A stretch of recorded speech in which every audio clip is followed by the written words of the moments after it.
Amen. Que son beau nom soit loué. Le frère Branham pouvait dire encore dans cette même brochure, par la grâce de Dieu, il dit, par le Saint-Esprit, voyez aussi la transfiguration. Nous y sommes tous représentés.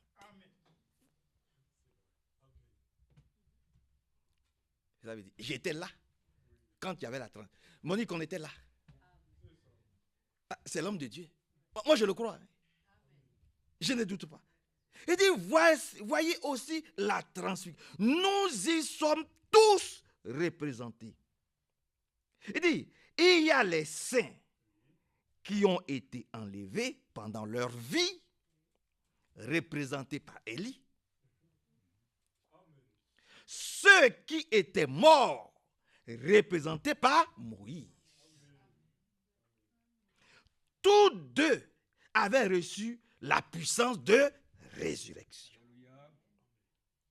L'un d'eux a passé par la mort, est passé par la mort, et l'autre n'y est pas passé, n'y est point passé. Mais ils sont là tous les deux. Oh, examinez ce que nous voyons dans ces derniers jours.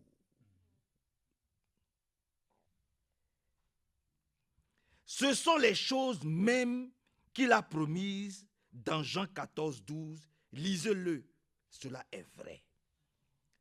Les gens demanderont, vous prétendez avoir une puissance? Non, non. Nous sommes simplement comme ces hommes sur la montagne de la transfiguration. Vous comprenez? Nous ne prétendons certainement pas avoir une puissance, mais cela se passe comme sur la montagne de la transfiguration. Moïse n'a pas demandé aux disciples, est-ce que vous me reconnaissez?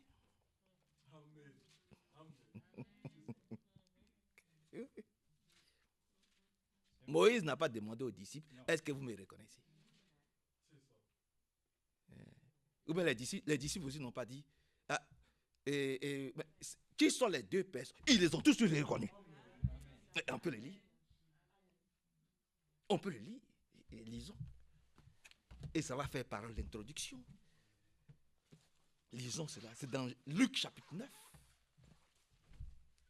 Dans le livre de Luc au chapitre 9. Vous allez voir que c'est dans le livre de Luc au chapitre 9. Luc chapitre 9. À partir du verset 28.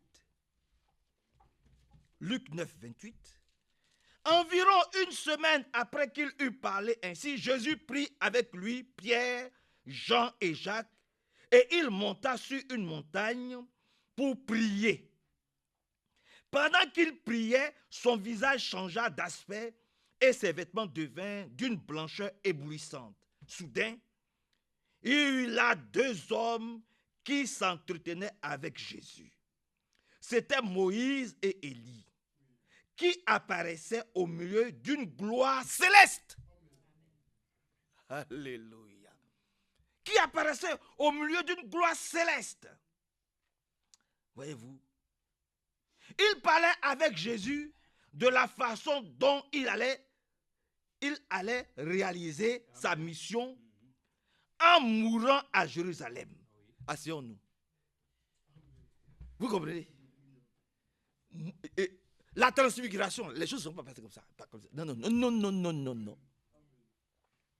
Quand Moïse et Élie sont venus là, ils sont venus parler à Jésus de la façon dont les choses allaient se passer à Golgotha. Donc ils sont venus le préparer, ces deux prophètes. Oui. Et puis, les disciples là, ils n'ont pas dit, mais qui sont Seigneur, qui sont ces deux personnes qui sont venues parler avec toi? Ils n'ont pas dit ça. Ils ont dit, mais est-ce qu'on peut bâtir trois tentes? Trois tentes. Une pour Moïse, une pour toi. Ils savaient. Ils se connaissent. Ils savaient. Mais que Dieu soit loué, frère. Il savait, hein. C'est pour ça que le prophète dit ici, voyez-vous, et Moïse n'a pas dit à qui que ce soit, est-ce que tu me connais? Entre nous aussi, on doit se connaître. On doit se connaître. Amen. La première fois que j'ai vu Hervé, tout de suite je l'ai reconnu. Mais bien sûr, je vais vous dire, il est là. Il y a longtemps, hein, ça fait plus de 20 ans passés. J'étais à l'arrêt de bus, j'allais au CERTA pour faire mes cours informatiques. Je vois une voiture bleue, trajette de 5 places, une voiture américaine qui s'approche vers moi. On s'est regardé, on s'est salué. Il m'a dit bonjour frère, j'ai dit bonjour frère. Mais je ne savais pas c'est qui. On s'est comme ça. Il dit frère Hervé. Il dit frère Manassé. Parce que j'avais déjà parlé, nous avons déjà parlé. On avait déjà parlé au téléphone, mais on ne s'est jamais vu. Et il m'a pris. Je suis monté dans sa voiture et puis il m'a accompagné au CERTA. Voilà notre premier contact. Votre amène est faible. C'est ça qu'il s'agit. Vous voyez? Il quittait à Chuzel et puis il venait. Il passait par la Bégude. Moi j'étais à l'arrêt du bus. Je vois qu'on se regarde. Jusqu'à il est venu, il a arrêté sa voiture à côté de moi. Il m'a dit bonjour frère. Je lui ai dit bonjour frère.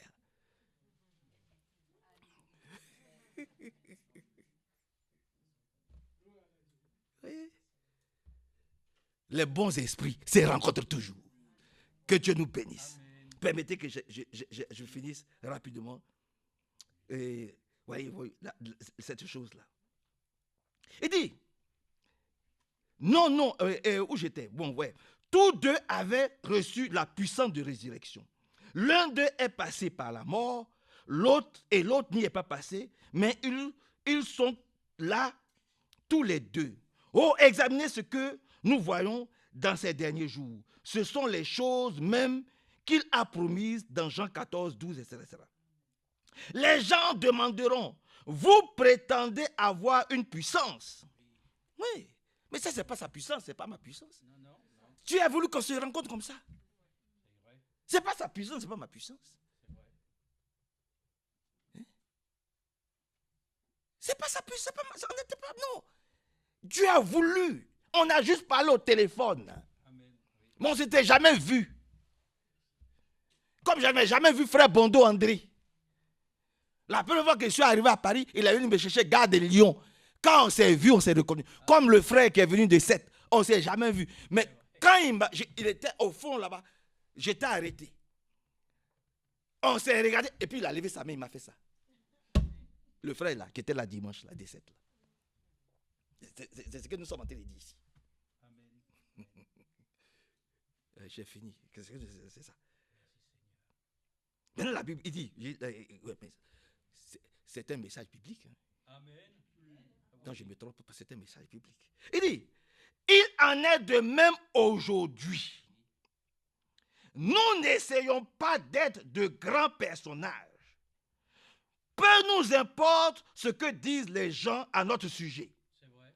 Notre nom n'est rien du tout. Ce qui compte, c'est son nom. Alléluia. Notre vie n'est rien du tout. Ce qui compte, c'est sa vie. C'est sa puissance. Et pas notre puissance. C'est ce que j'étais en train de dire. Ce n'est pas notre puissance, c'est sa puissance. Et la seule chose que nous désirons, c'est de le voir glorifié. Et comment cela se peut-il? Quand il est glorifié en nous, par sa résurrection, qui est en nous. Je dis, mais Seigneur, c'est... Donc, la résurrection est déjà en nous. Les morts en Christ resteront premièrement. Donc, nous sommes déjà ressuscités avec lui. C'est en nous. C'est ce que nous devons comprendre par la grâce de Dieu. Quand il est glorifié en nous par sa résurrection, qui est en nous? Aujourd'hui, nous le voyons représenté comme il était autrefois. Comprenez-vous cela? Notre désir n'est pas d'être glorifié. Nous ne désirons pas porter quelques grands noms. Nous ne désirons pas glorifier notre Église. Voilà. Nous ne désirons pas glorifier notre Église. C'est important. Nous ne désirons pas être là. Non. Nous ne désirons pas glorifier notre Église. Faire plus dans l'école du dimanche. Attirer les gens par la force. Nous n'attirerons jamais quelqu'un par la force. Notre Église, nous n'attirerons jamais quelqu'un par la force. Voilà, il faut que ce soit clair. Ou par des déjeuners sur les herbes. Non. Voilà. Les pique-niques. Voilà. C'est mis ici. Voilà. Je continue un peu. Et d'autres choses semblables. Ce n'est pas cela que nous désirons. Ce que nous désirons, c'est de le voir glorifié. Comment? Non pas avec orgueil, mais glorifié en nous, dans nos vies, pour prouver qu'il est vivant et qu'il vit en nous. J'aimerais pouvoir me retirer. C'est frère Branham qui le dit. Il dit, j'aimerais pouvoir me retirer afin que l'on ne pense même plus à William Branham. Afin que l'on ne pense même plus à vous. Jusqu'à ce que nous puissions voir Jésus glorifié parmi nous. Le voir lui. Voilà notre désir. C'est cela que nous donne la puissance de résurrection. Et nous ressentons une grande joie en sachant que nous sommes en lui, sa chair et ses os, étant son épouse, et voyant sa méthode confirmée, prouvée en nous qu'il est ressuscité d'entre les morts. Que Dieu soit loué, que Dieu soit glorifié, qu'il soit vraiment exalté et célébré. Il dit ici, j'ai fini, il dit ici, verset 33, au moment où, c'est maintenant, je prends la Bible, je suis dans Luc chapitre 9. Luc chapitre 9. Luc chapitre 9. Luc chapitre 9. Il a dit, verset 32, pour aller vite, verset 32. Pierre et ses compagnons s'étaient profondément endormis. Mais ils se réveillèrent et virent la gloire de Jésus et les deux hommes qui se tenaient avec lui. Au moment où ces hommes quittaient Jésus, Pierre lui dit, Maître, il est bon que nous soyons ici. Nous aussi. Ce soir, il est bon que nous soyons ici. Pour que son nom soit glorifié. Son nom soit élevé. Son nom soit célébré. Parce que nous voulons aussi le voir comme Pierre. Alléluia. Et Jacques et Jean l'ont vu glorifié. Nous aussi, chaque fois que nous venons, nous voulons le voir glorifié. Vous comprenez la chose maintenant? Nous voulons le voir glorifié.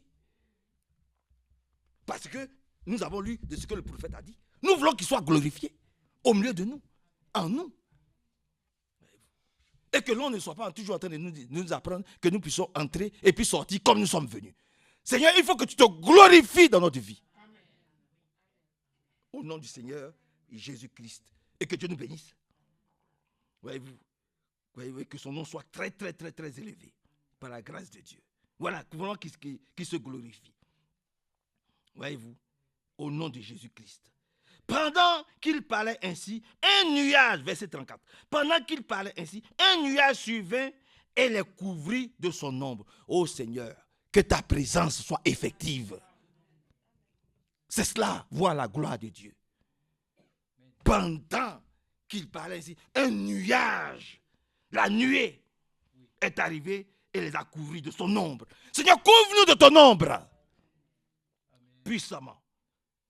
Mais maintenant, on dit, les disciples eurent peur en voyant ce nuage les recouvrir. Le nuage, du nuage, une voix se fit entendre. Celui-ci est mon fils, que j'ai bien aimé, que j'ai choisi. Écoutez-le. Seigneur, nous voulons encore t'écouter. Seigneur, nous voulons encore t'écouter puissamment. Nous voulons encore être des auditeurs vraiment, vraiment nous voulons l'écouter. Seigneur, puisses-tu te glorifier encore ce matin, t'élever au milieu de nous, en ce jour-là. Que nous puissions vraiment voir ta gloire, te comprendre, te voir. Que nous ne soyons pas des gens qui sont là, voilà, que nous ne voyons pas la gloire de Dieu. Il faut voir la gloire de Dieu. Bien-aimé Père Céleste, nous nous remettons tout dans tes mains. Merci pour tout ce que tu fais pour nous. Bénis ton serviteur, notre frère Hervé. Oui, inspire-le puissamment, que nous soyons nourris encore aujourd'hui au nom de Jésus-Christ. Amen. Que le Seigneur vous bénisse.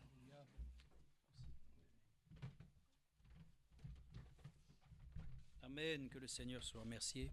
Quand on entend parler des 7 sceaux, ça me fait toujours aussi penser aux 7 âges de l'Église.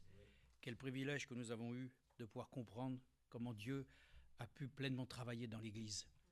Et dans le plan de salut, de voir combien l'ennemi aussi, qui a aussi pu chevaucher ainsi le cheval blanc, le cheval, aussi le cheval roux, verdâtre et toutes ces choses, ça nous a permis de réellement saisir et de comprendre que notre position, c'est vraiment une grâce que Dieu nous a fait.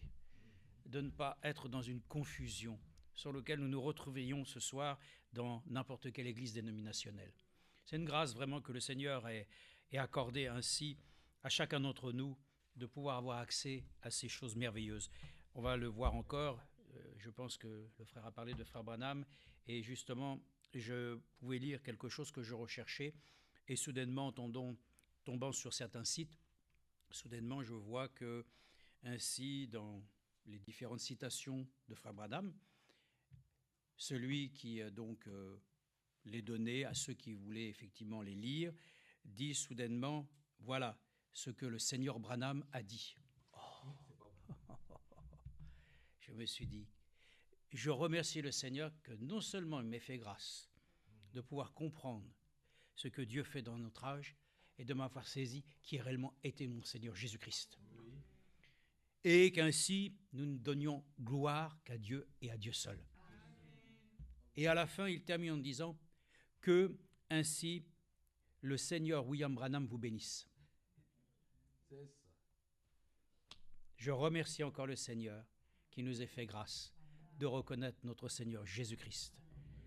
Et que je vais vous dire une chose, c'est pour cela que nous pouvons ainsi nous réjouir que beaucoup ont fait de frère Branham ce qu'il ne devait pas être.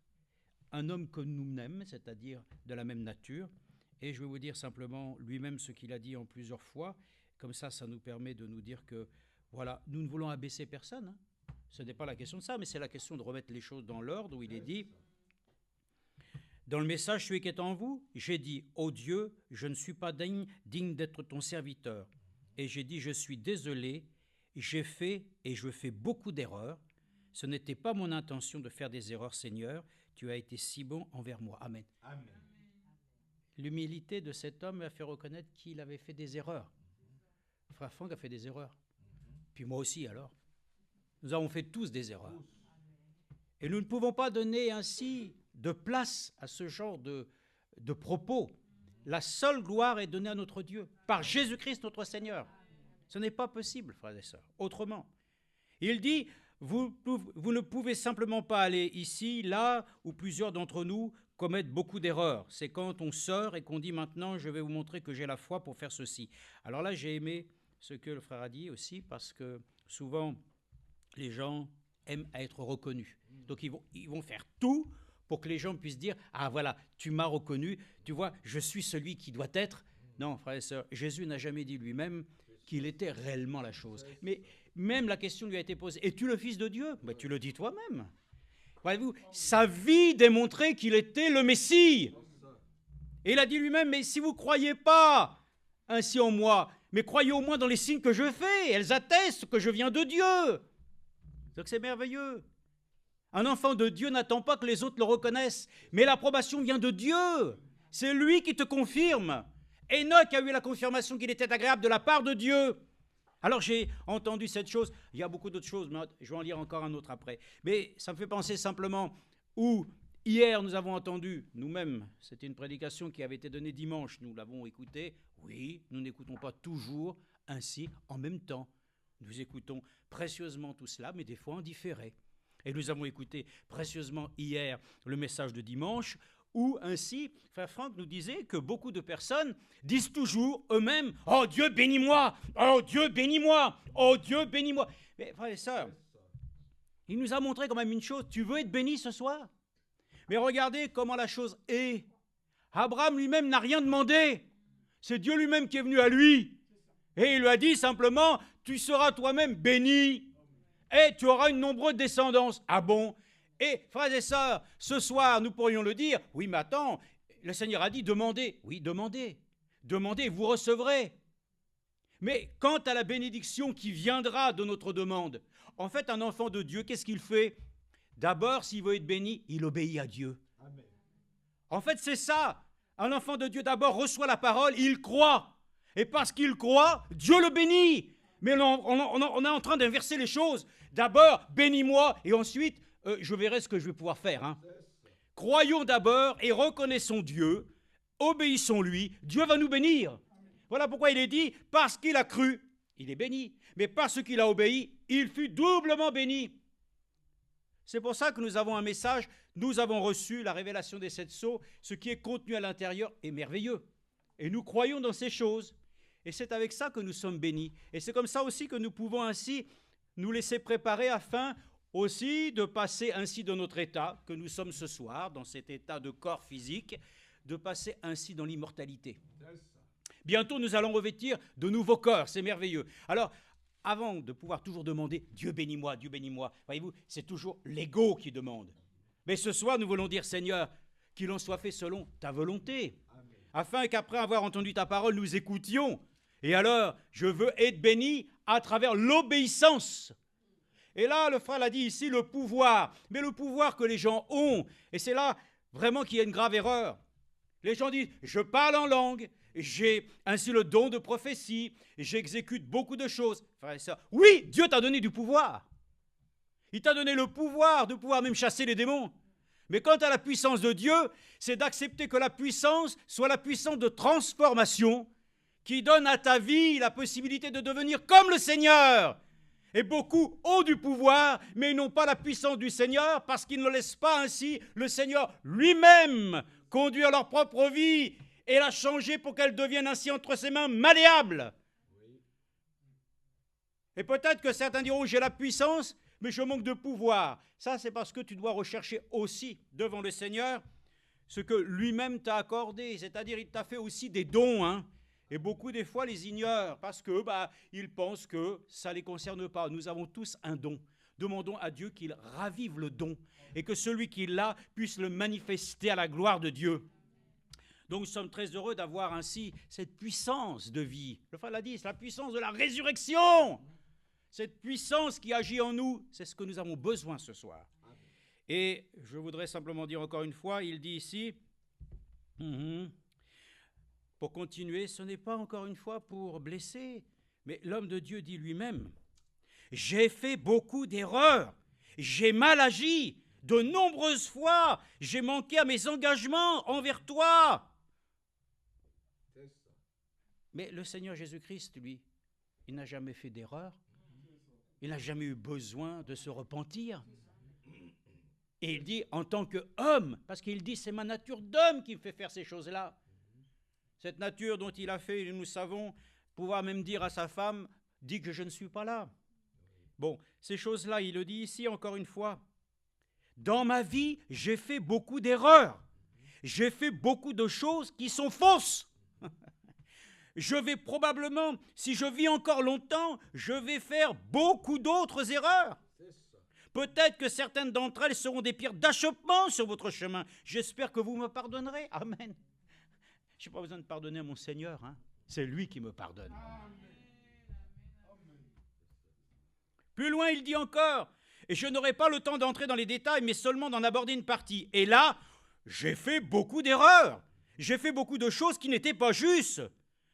Et je vous demande à vous qui êtes à l'écoute de la radio, ainsi qu'à vous qui êtes présents, de ne pas voir mes erreurs comme des pierres d'achoppement, mais plutôt comme des tremplins qui serviront à vous rapprocher du Seigneur Jésus. Amen.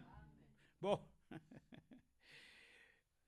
Bon, frères et sœurs, nous comprenons la chose. Simplement pour dire que non, nous ne donnons que la gloire au Seigneur et nous le croyons simplement. Frère Branham était un homme que Dieu a choisi.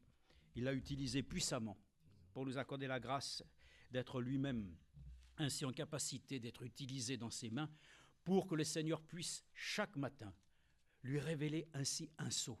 Lui-même le dit, relisez-le. Il était dans sa chambre et il dit, et soudainement, la chose venait. J'écrivais, ça venait du ciel. Frère Branham n'avait rien là-dedans à voir. Il n'était qu'un homme comme tous les autres hommes.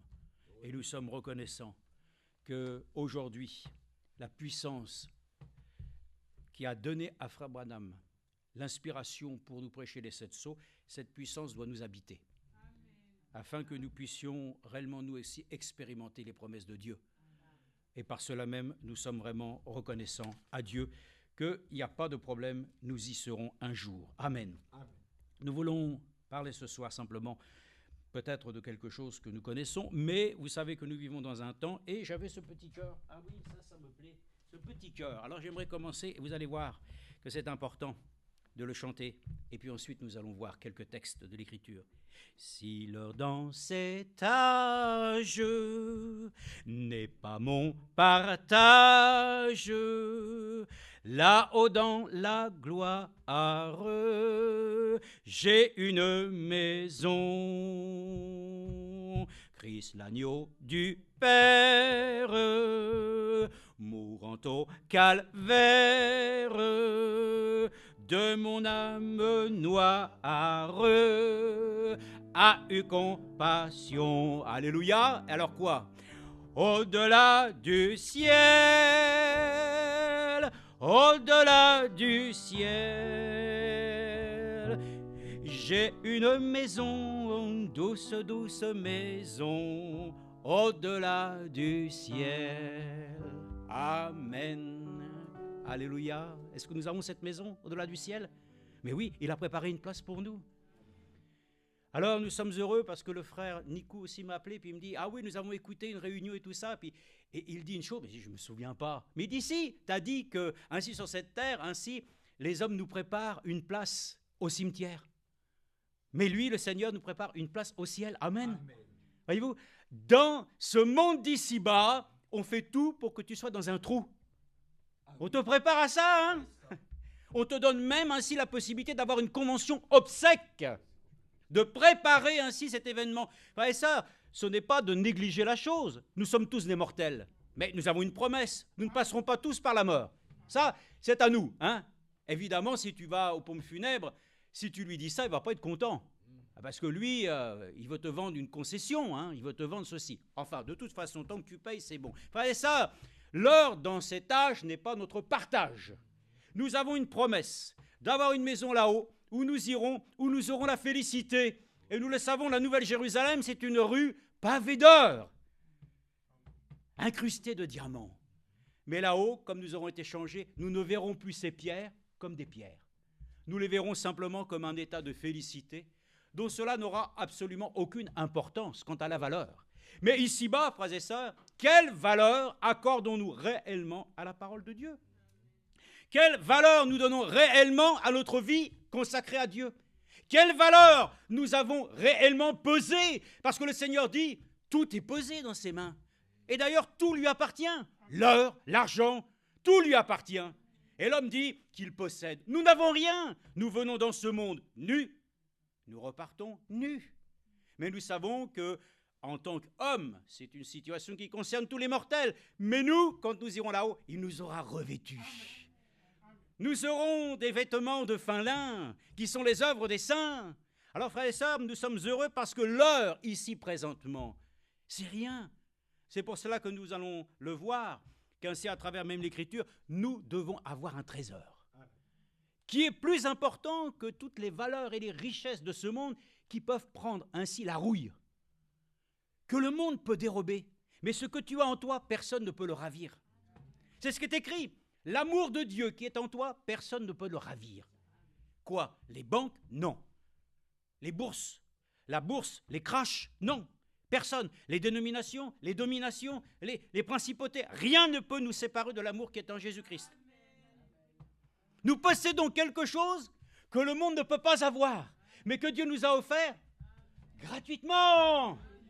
Le salut est gratuit. C'est pour ça qu'il est dit, vous avez reçu gratuitement, donnez gratuitement.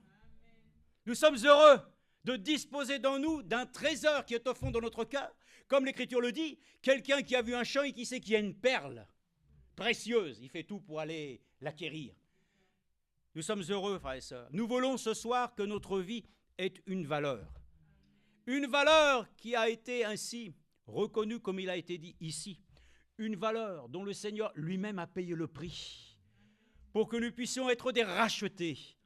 Vous savez que notre vie, elle a une valeur. Aux yeux de Dieu, elle est précieuse.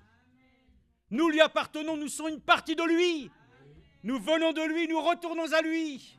C'est une gloire, frères et sœurs. Alléluia. Alors il est dit ici, ainsi l'argent ne fait pas le bonheur. Ça, c'est une vérité. Mais ce n'est pas écrit dans la Bible. Mais c'est écrit différemment. C'est pour ça que nous le chantons. Si l'heure dans ce monde n'est pas ton partage, il faut bien qu'il y ait quand même quelque chose qui soit en toi, une richesse, qui est au-delà ainsi simplement des valeurs que les hommes ont fixées. Si tu vas à Wall Street, ou alors tu vas je ne sais où, voilà, tous les jours, voilà, ça s'ouvre, et les valeurs mondiales s'affichent en haut ou en baisse. Moi, ce que je sais, c'est que Dieu nous a donné ainsi quelque chose sur lequel ça ne peut que pouvoir ainsi grandir, progresser. Ça ne peut pas régresser, parce que ce que Dieu fait en nous est toujours une œuvre qui nous élève vers la perfection. Alors nous sommes heureux, mais dans ce monde, tu peux très bien posséder des biens, demain tu n'as plus rien, et tu n'es rien. Mais avec Dieu, tu restes toujours quelque chose.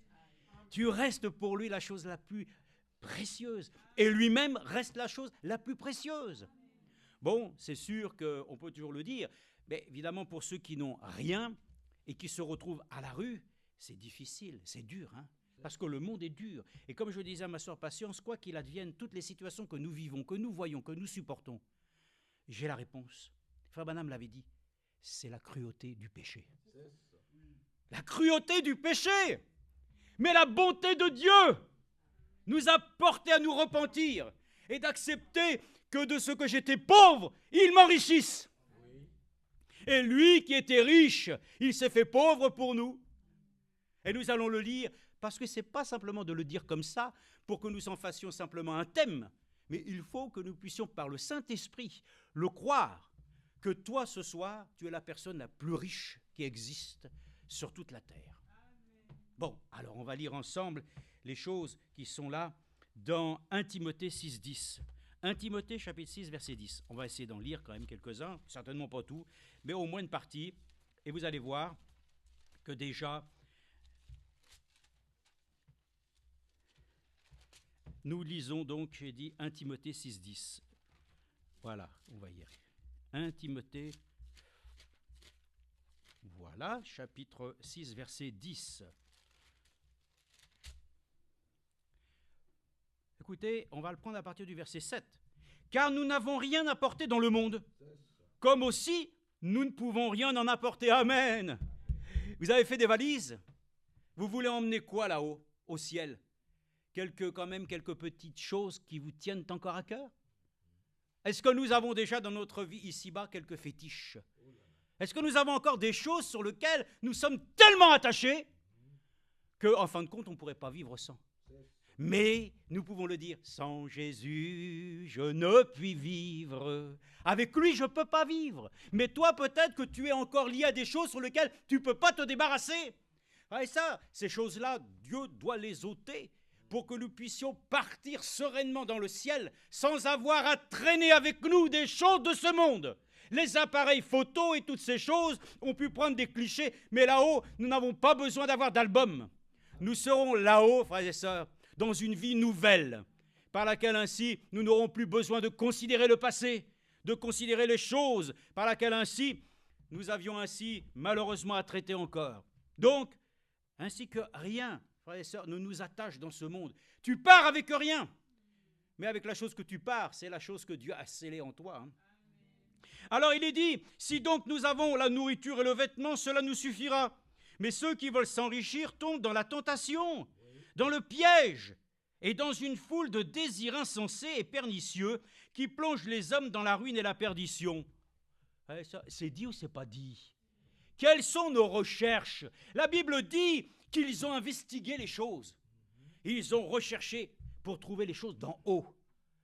Et ça, faisons attention que notre cœur ne soit pas attaché ainsi, alors que ce monde, bien entendu, est un monde qui est inimitié avec Dieu. Tu sais que tu ne peux pas servir maman et Dieu à la fois? Faisons très attention. Que notre cœur dans ce monde ne nous fasse pas ainsi dévier de cette trajectoire.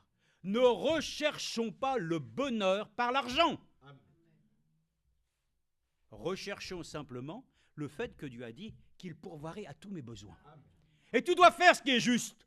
Tu dois travailler. Tu dois rechercher du travail. Tu dois aussi faire tout ce qui contribue pour qu'aussi tu ne sois pas la charge de personne. L'Église, l'Assemblée, n'est pas une banque. Elle n'est pas un service social. Elle est une aide, c'est vrai, mais sa vocation première n'est pas simplement de pourvoir financièrement. Alors, chacun doit pouvoir faire ce qu'il doit faire, sérieusement, et rechercher ainsi lui-même, à pouvoir travailler comme Paul le faisait, fabriquant des tentes, n'étant à la charge de personne. Lui-même l'a dit, il pouvait prétendre. Bon, lui, c'était comme ça. D'ailleurs, il regardait toutes les choses de ce monde comme de la boue. Donc, faisons attention que quand même nous puissions d'abord rechercher premièrement le royaume des cieux. Non mais je dis ça parce que le temps est mauvais et que le temps est ici pour essayer de tromper les élus de Dieu, si c'était possible. Mais ça ne sera pas possible pour ceux qui s'attachent à la vérité. Ne portons pas, frères et sœurs, notre cœur dans des choses insensées de ce monde qui devraient être non pas une priorité, mais même des fois quelque chose nous vient dire « Oh, que je puisse m'éloigner de ces choses !» parce qu'elles sont pour moi une source de perdition. Car l'amour de l'argent est la racine de tous les maux. Et quelques-uns, pour s'y être adonnés, se sont égarés loin de la foi et se sont infligés eux-mêmes bien des tourments. Évitons-nous des tourments. Est-ce que je dois placer mon argent en bourse? Ne m'adresse même pas ce genre de questions. Il est dit, confie-toi en l'Éternel.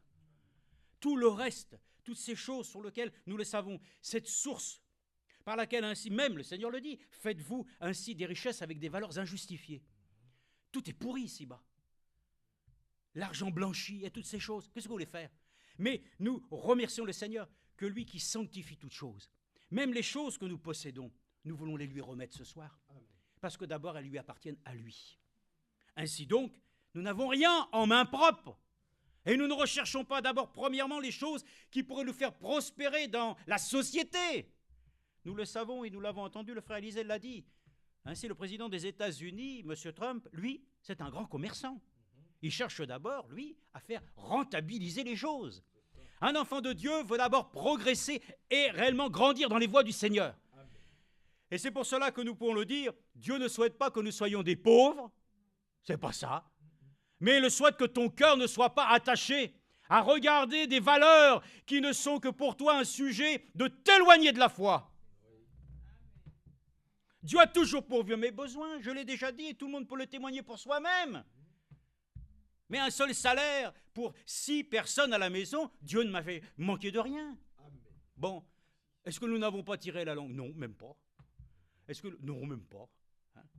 Mais nous nous sommes toujours réjouis de voir sa main, qui pouvait simplement satisfaire à nos besoins, parce que le reste, ça nous aurait amené quoi? Moi, je le sais, je vous l'ai dit, et je le dis souvent, mais si, frères et sœurs, nous n'étions pas liés les uns aux autres, avec mon frère et tout ça, pour une œuvre que le Seigneur a mis dans notre cœur, mais il y a longtemps, je serais parti là-bas au Gros du Roi. J'aurais acheté quelque chose là-bas. Qu'est-ce que je vais aller m'embêter ici, que c'est pollué? Là-bas, il y a la mer, je peux aller à la pêche. Je pourrais trouver une maison même ainsi moins chère et mieux équipée.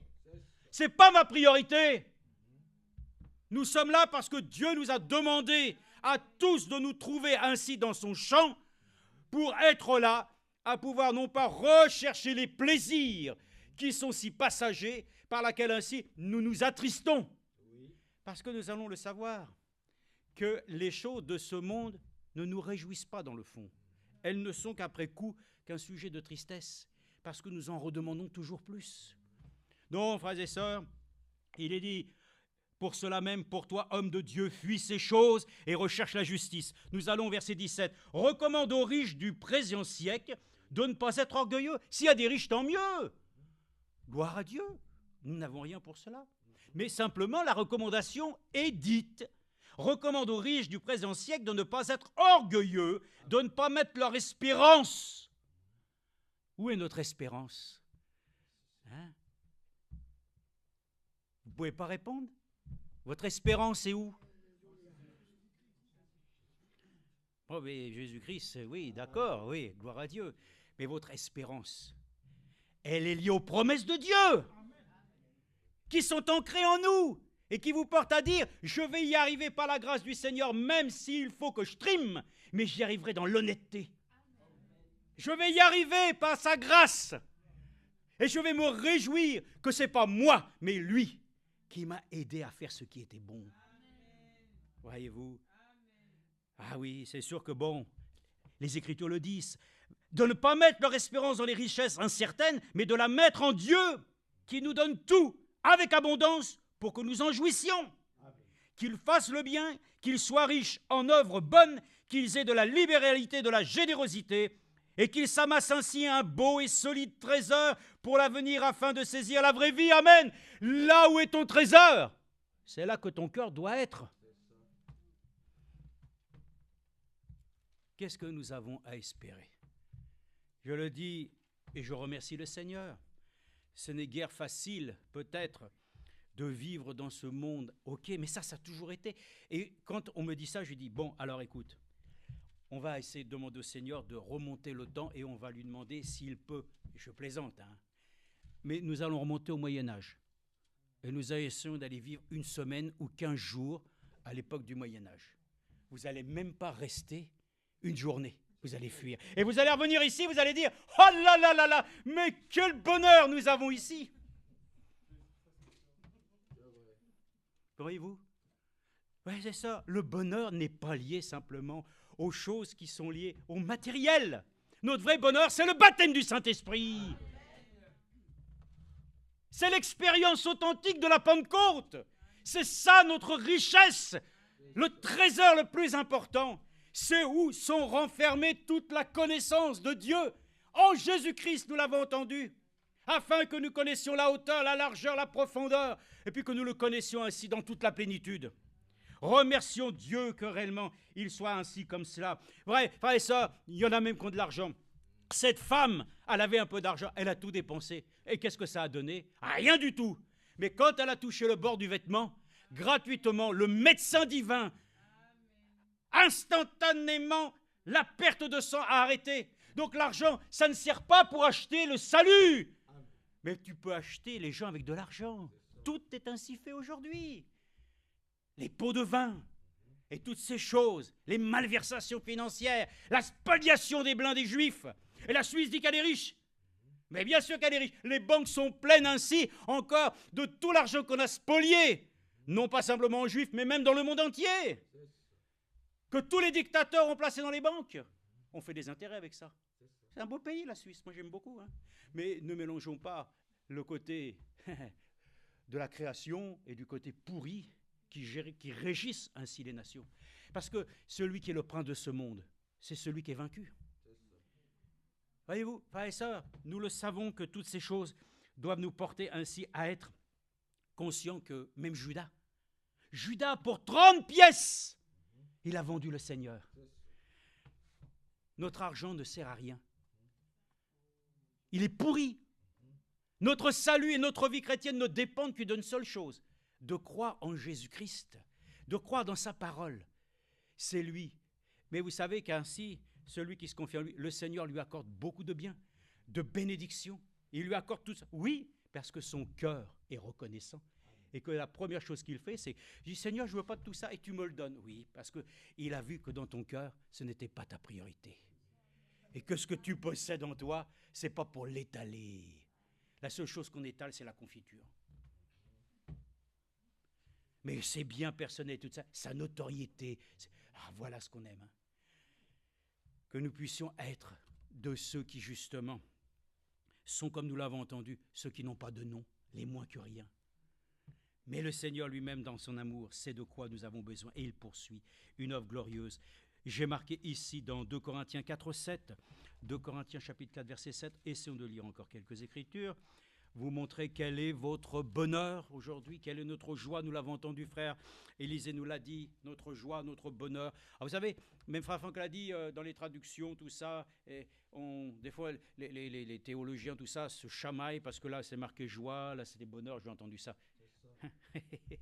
La joie, le bonheur et toutes ces choses-là sont dans le Seigneur. Amen.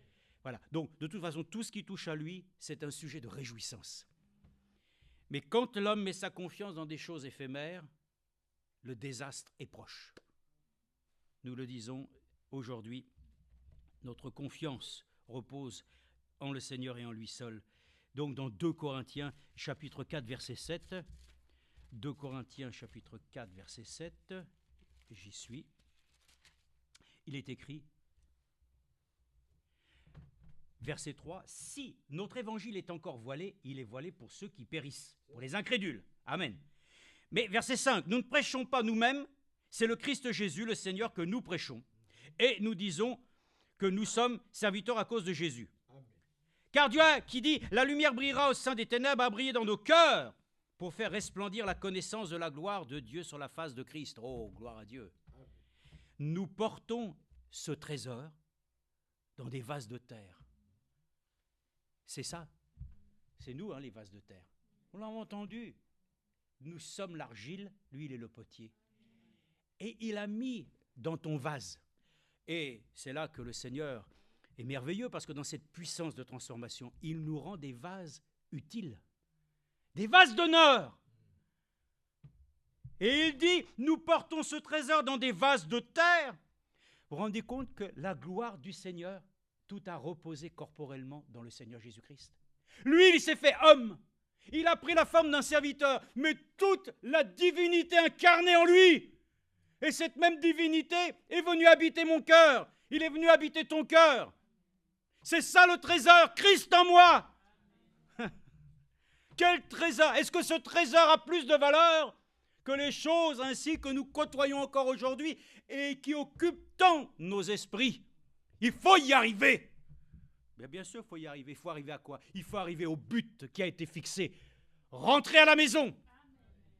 Pas simplement à avoir des buts. Bon, lisons simplement et lisons. Voilà, nous portons ce trésor dans des vases de terre afin que cette puissance supérieure soit attribuée à Dieu et non pas à nous. Alléluia. Aucune gloire, n'est-ce pas, pour nous-mêmes. 1 Timothée, je continue, je vais lire. 1 Timothée, il y a un passage d'Éphésiens aussi que nous allons lire, mais 1 Timothée chapitre 6, versets 7 et 10. 1 Timothée 6, 7, 10. Non, mais on vient de le lire. Pardon, c'est 17, on l'a lu aussi. Alors on passe directement ainsi à Romains 2, 4. Romains 2, 4. Romains chapitre 2, verset 4.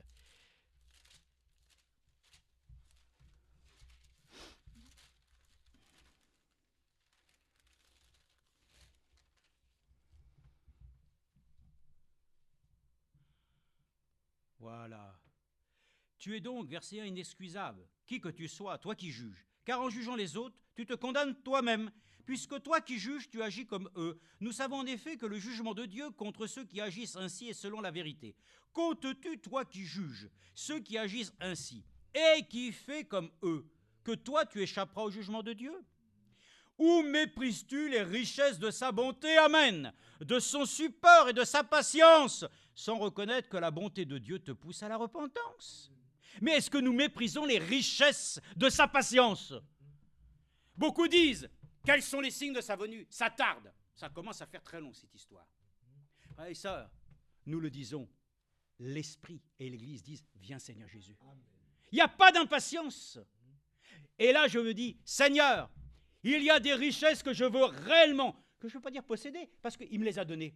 Mais je veux que ces richesses soient utilisées consciemment ce soir. Si j'ai des richesses et qu'il ait parlé de richesse, de sa patience, alors ce soir je dis, Seigneur, je vais utiliser, amen, ce trésor que tu as placé en moi de manière efficiente.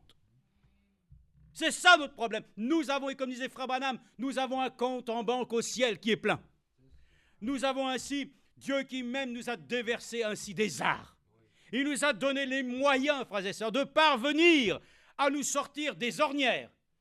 En prenant position, comment? En utilisant ce trésor dans des vases de terre, dont laquelle ainsi il nous est dit ici que cela devient pour nous des richesses, sur lesquelles ainsi nous le croyons, ce sont des richesses éternelles, mais ce sont des richesses qui déjà doivent être utilisées, n'ayons pas peur.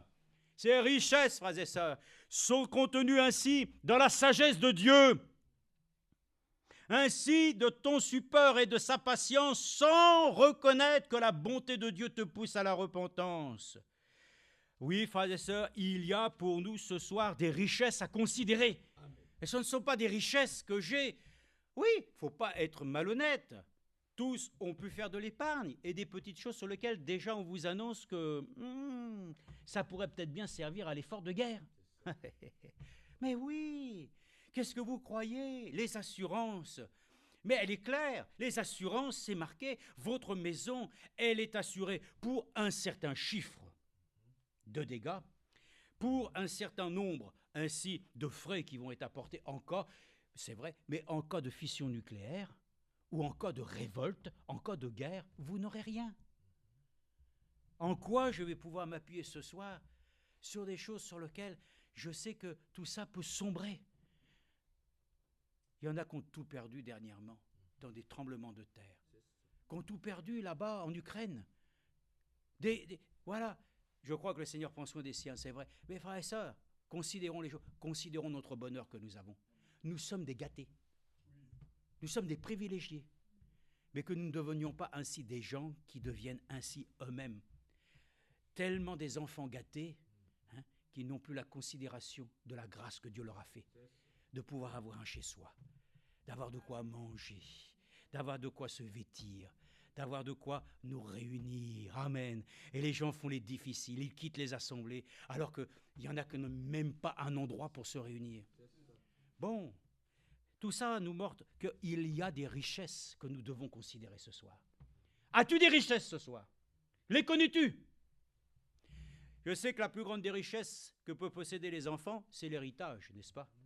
Mais je ne regarde pas cela. Mais mon héritage est céleste. Je suis fils et fille du Dieu vivant. Et Dieu m'a dit, je suis héritier.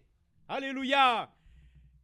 Mais comme Dieu nous donne son bon esprit, nous savons utiliser intelligemment les choses de Dieu, n'est-ce pas? Donc, nous voulons ainsi simplement lire encore, ainsi dans Éphésiens, je vous l'ai dit, dans Éphésiens chapitre 1, verset 18, Éphésiens 1, 18, que aussi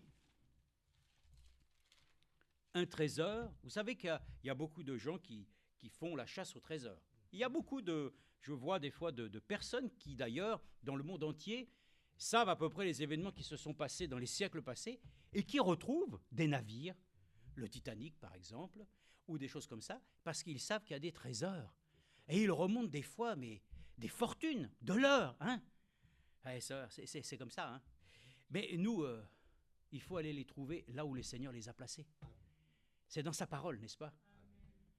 Et donc, nous sommes reconnaissants à Dieu qui nous accorde ainsi de pouvoir y trouver des perles, des choses merveilleuses sur lesquelles ainsi nous faisons ainsi notre bonheur. Donc, Éphésiens, chapitre 1, Galates, Éphésiens, oui, chapitre 1, verset 18, c'est une belle parole certainement. Il est dit, verset 15, « C'est pourquoi, moi aussi, ayant entendu parler de votre foi au Seigneur Jésus et de votre amour pour tous les saints, je ne cesse de rendre grâce pour vous. Je fais mention de vous dans mes prières, afin que le Dieu de notre Seigneur Jésus-Christ, le Père de gloire, vous donne un esprit de sagesse et de révélation, qui vous le fasse connaître, qu'il illumine les yeux de votre cœur, afin que vous sachiez quelle est l'espérance qui s'attache à son appel, quelle est la glorieuse richesse de son héritage. Amen. Au milieu des saints. Amen. Oui, mon Père m'a fait héritier. Héritier de quoi? D'une œuvre qu'il a accomplie pour moi. À Golgotha, il nous a accordé la grâce de pouvoir être rendus participants de sa nature divine et d'avoir part ainsi à toutes les richesses de Dieu. En fait, ce soir, nous nous sommes limités dans notre esprit, simplement parce que nous pensons que simplement savoir et entendre, c'est suffisant. Non, demandons à Dieu que nous puissions passer ainsi de la théorie à la pratique. Nous avons besoin d'une dynamique ce soir. Et de cette dynamique, frères et sœurs, Dieu veut nous le dire simplement, c'est de ceux qui ont fait du Seigneur le trésor de leur cœur. Et le trésor de Dieu contient des richesses. Et nous pouvons le dire, ces richesses ont une valeur au-delà de tout ce que vous pouvez connaître, de ce que je peux connaître. Amen. Amen. Parce que des fois, j'entends des gens qui, voilà, ils ont gagné, par exemple, 5 millions d'euros ainsi au loto. Et les gens disent, qu'est-ce que vous avez fait avec ça? Moi, j'ai acheté, je vais commencer à m'acheter une paire de chaussures. Une belle paire de chaussures parce que j'en avais pas. Voyez-vous, les gens ne savent même pas qu'est-ce qu'ils vont faire avec cet argent. Mais vous avez tous les escrocs et tous les autres qui disent, vous inquiétez pas, on va s'occuper de ça. C'est pas les autres qui doivent s'occuper de ta vie. Toi, tu dois t'occuper toi-même de ton salut et d'aller t'adresser à ton Père Céleste pour que tu puisses recevoir son conseil pour savoir comment utiliser cet héritage qu'il nous a accordé sans limite. Nous sommes héritiers et pour cela même, les héritiers possèdent l'autorité de leur Père pour user, amen, de toutes ces valeurs qu'il nous a données. Moi, je vais vous dire la plus grande des valeurs. Vous allez penser peut-être à des choses, c'est son amour. La plus grande valeur des choses qui doivent demeurer dans ma vie, c'est son amour. L'amour qu'il a déployé en Jésus-Christ, c'est la chose qui a la plus de valeur en moi. Et je sais que par cela même, il nous accorde la grâce par le fruit du Saint-Esprit de produire la patience, la bienveillance, ainsi tout ce qui est lié, frères et sœurs, à une action dont le témoin, c'est Jésus-Christ. Celui qui a manifesté un caractère par laquelle ainsi, je veux le dire, c'est cette chose-là que nous devons posséder en nous. Amen. Ce n'est même plus de considérer simplement les trésors. D'abord, je veux vous dire, tout nous appartient aussi par définition. Nous avons tout. Toutes les choses que Dieu nous a données, c'est à nous. Mais nous voulons, dans sa grâce, toujours le dire, que tout ce que nous avons ici doit lui revenir à lui, avec effet, de manière ainsi profitable. Voilà, c'est pour ça même, tout ce qui est dit, amenez à la maison des trésors vos dîmes et vos offrandes. Alléluia, c'est pour Dieu. Mais les églises ont pris cela, beaucoup d'ailleurs en ont pris une partie. Vous savez, ça fait penser comme les fils du prophète.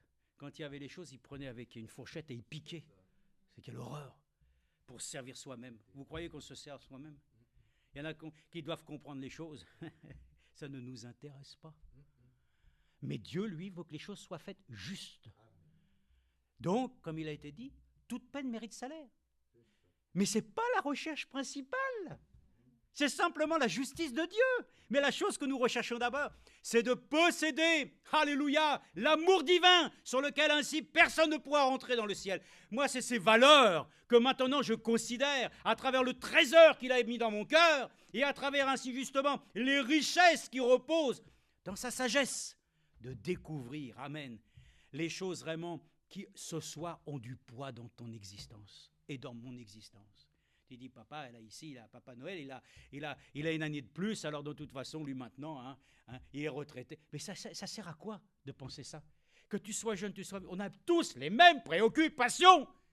C'est d'arriver, frères et sœurs, tous plus que vainqueurs.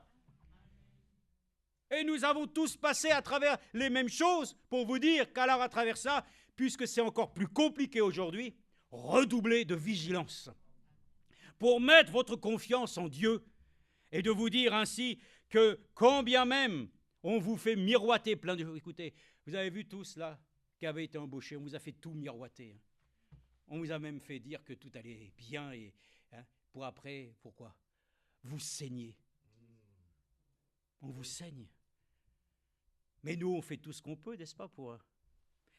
Voilà, frères et sœurs, c'est ainsi que ce soir le Seigneur nous met dans cette situation de confiance avec lui.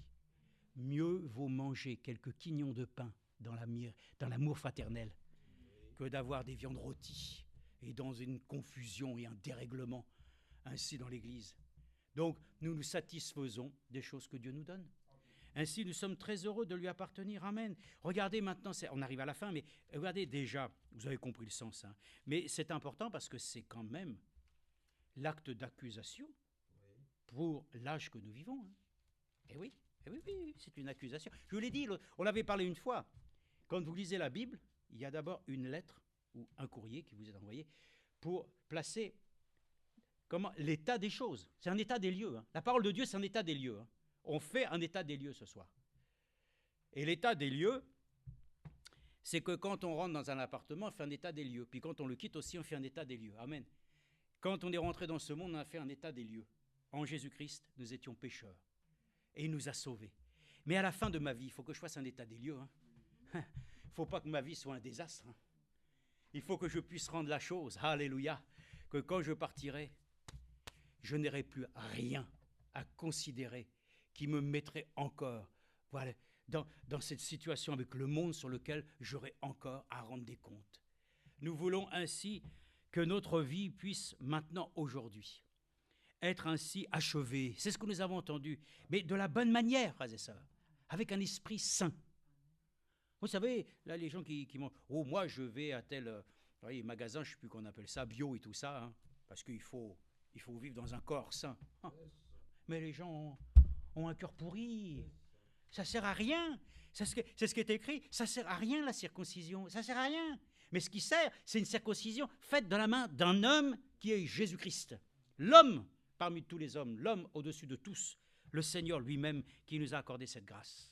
Donc c'est important de le voir et de le lire comme ça. Qu'est-ce que j'ai dit? Oui, Apocalypse 3, non, c'est ce que je voulais dire. Apocalypse 3, nous savons tous ce qu'il en est, c'est l'âge que nous vivons. Et il est dit ici, bien sûr, la Odyssée, simplement, regardez, verset 13, chapitre 3, il est dit, alors celui qui a des oreilles l'écoute, écrit à l'ange de l'église de la Odyssée, voici ce que dit l'Amen, le témoin fidèle et véritable, l'auteur de la création de Dieu, alléluia. J'aime cela parce que souvent nous l'avons entendu, celui qui a l'origine de ta création à toi, nouvelle création.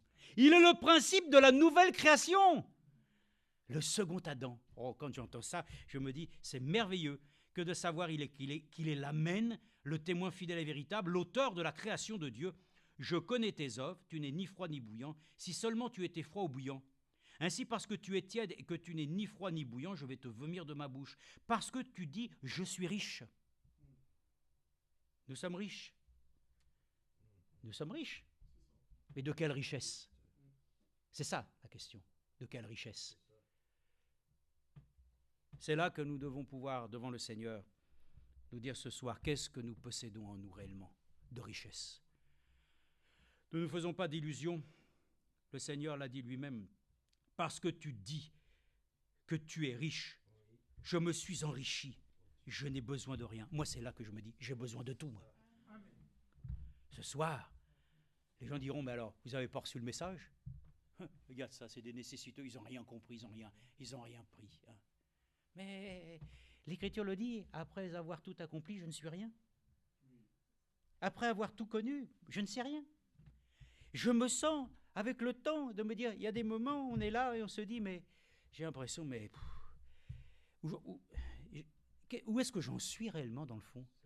Le Seigneur nous fait mourir, hein, pour qu'il n'y ait plus rien de nous-mêmes sur lequel nous puissions prétendre. Je me sens, eh bien, nous nous sentons bien comme ça, parce que nous sentons qu'alors, nous ne sommes pas riches, et nous ne nous sommes pas enrichis, frères et sœurs, simplement de la connaissance, mais nous nous sommes laissés affranchir par une vie par laquelle l'Esprit de Dieu nous a amenés à devenir ce que nous devrions tous être.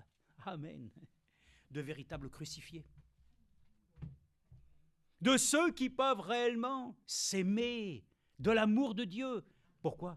Parce qu'ils savent que la chose qu'ils possèdent tous, c'est la même chose que toi. Mais là, frères et sœurs, c'est pour ça qu'il y a des rivalités encore. C'est la chair. Elle prétend qu'elle sait mieux que l'autre. L'autre, il connaît plus que l'autre.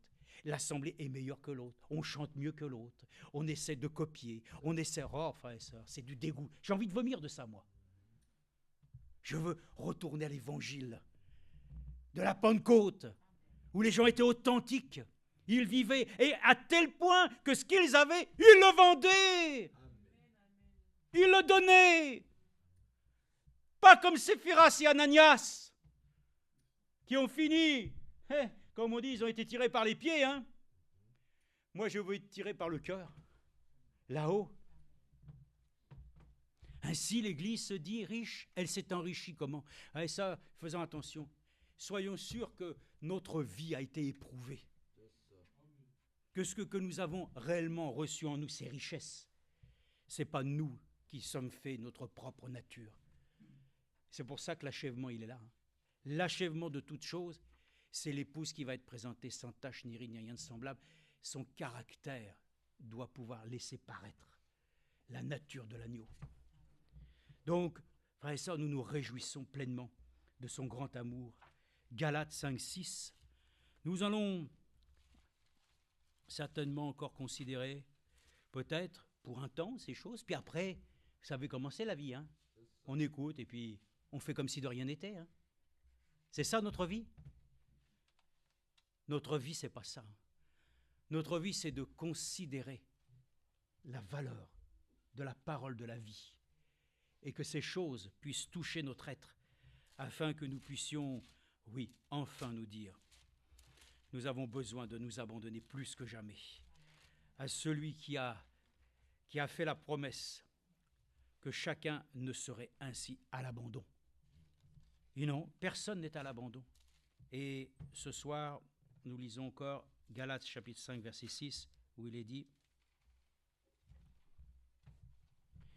et c'est ce que je vous disais ici, et je l'atteste, verset 3, encore une fois, tout homme qui se fait circoncire, il est tenu de pratiquer la loi tout entière. Vous êtes séparés de Christ, vous qui cherchez la justification dans la loi. Vous êtes déchus de la grâce. Pour nous, c'est de la foi que nous attendons, par l'Esprit. Hein. Alléluia, l'espérance de la justice. Car en Jésus-Christ, ce qui a de la valeur, écoute bien, qu'est-ce que ça a de la valeur? Et ça, tu vas le ramener ainsi pour tout.